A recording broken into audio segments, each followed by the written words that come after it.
Rockstar's president Sam Houser wanted something that had never been done in Grand Theft Auto.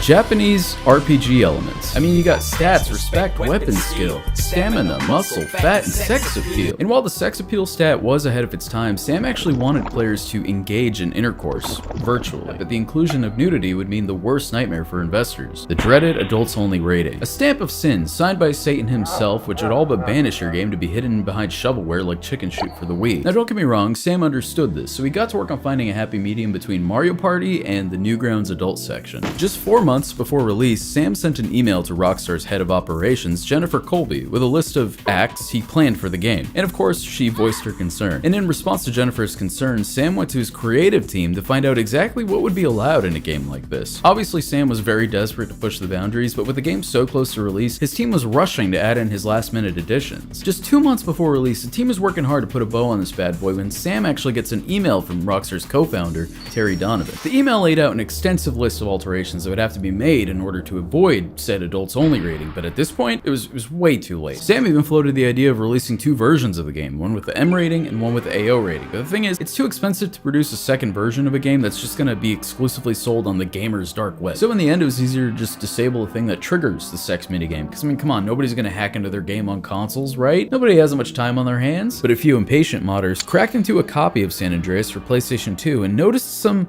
interesting keywords buried within. Words like kissing and jobs, and of course sex. Now, these acts didn't appear anywhere in game. I mean, outside of giving your SO a smooch after a romantic night at Cluckenbell. Fast forward to the PC port's North American release. Patrick Wildenborg, a modder based in the Netherlands, contacted his buddy in America. Patrick requested the game's source files, and in between fistfuls of McDoubles and DQ Blizzards, his American friend agreed. Patrick opened the files, painstakingly combed through every line of code until he found it. Using a special editor, he unlocked the thing that Rockstar and Sam Houser tried to hide.